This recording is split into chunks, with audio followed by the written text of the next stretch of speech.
Following contains colourful language and subject matter not suitable for those of sound moral character. Rasputin,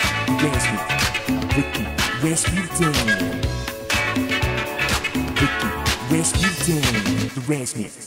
In today's ultra-competitive, douche world, it's even more important than ever to give yourself an advantage over the player standing next to you. Here on the streets of South Brooklyn, you can't go 5 minutes without some jerk-off getting all up in your face self-promoting. Turn on the TV, and whichever channel you choose, you'll find the same thing. Gavoon after gavoon, telling you why they're so fucking great. As you can imagine, for a quiet, modest character such as myself, this kind of shit gives me fucking agita. But don't let all the rah-rah send you gaga. You need to calm the fuck down and work out what you need to do to get ahead. Okay, so not everyone can be Tupac Chopra, but you can be better than the worthless piece of shit you are right now. Remember, every day is a new page in the scrapbook of your life. As my pops always used to say, every morning you wake up and realize you ain't in the trunk of a Continental heading to the cement factory is a fucking miracle. Now just because he didn't have as many miracles as you wanted, it don't mean that you have to be such a pathetic schmuck. Luckily for you, it's easier than you think to be the next big man on your block. You hanging with the Razman now, and I'm gonna spit some schmoozing wisdom straight in your face. No smiling. Now it's vitally important that you rock an air of menace when you're in a schmoozing type scenario. If you like standing around making a happy face, then go work in fucking Starbucks. Nothing says weakness like a goofy fucking grin. You ain't never gonna get no respect from no one looking like Ronald McDonald. And if you after the ladies, then forget about it. Cause they're gonna think you some kind of crazy stalker motherfucker who's gonna follow them home and stand outside their door for the next 20 years. Smiling makes you look nervous. And nobody wants to be around some jumpy fuck who looks like he'd laugh if he saw an episode of Friends. Remember, poker face, not joker face. Politeness is for pussies. Nobody got nowhere opening doors for other people. If you like that kind of shit, then go be a fucking bellboy. If you want more out of life than a few dimes tossed your way by some uptight prick, then you need to learn that politeness is for pussies. I ain't saying you have to be some disrespecting chiseler.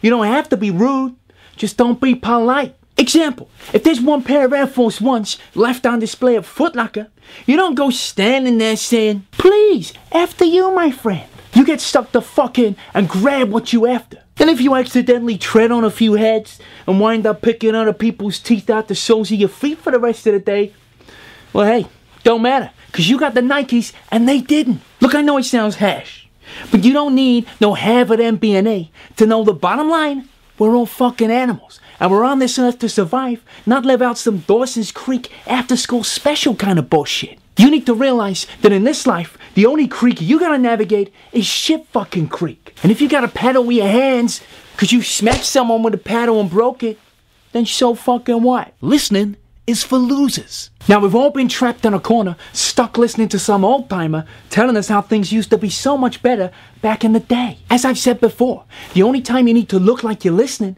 is when you're out with a broad on a date. Otherwise, don't fucking bother. You think I got to where I am today by listening to other people?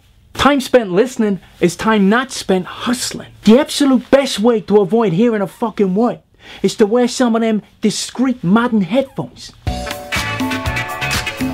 But if that's too much for you, why not try a timeless classic? It's subtle, yet surprisingly effective. Next time someone starts burning a hole in your ear, try saying, yeah, yeah.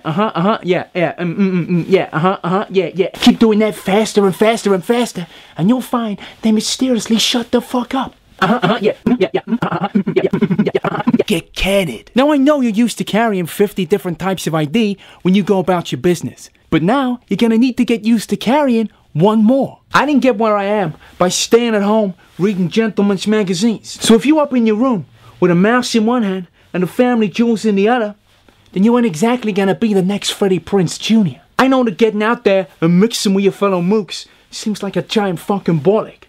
But trust me, you're gonna have to do it if you want to get on. So to push your way to the front of the popularity line, get yourself some business cards. But Ricky, business cards are only for society types and smug fucks with jobs. If that's what you think, then you need to get to rethinking, my friend.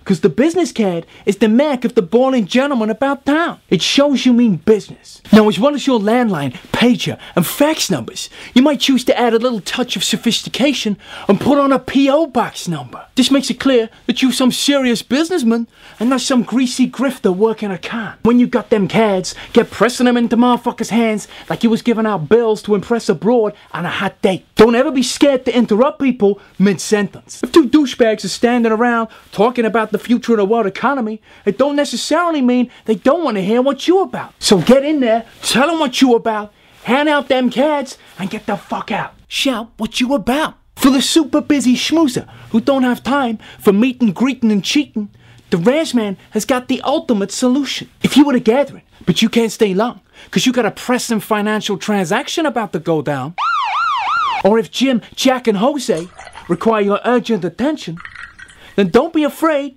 to shout what you about. This patent pending invention will guarantee everyone will know who you are without you having to meet any of the cocksuckers in the room. It's light, it's portable, and it gets the job done. And I ain't talking about my 9mm.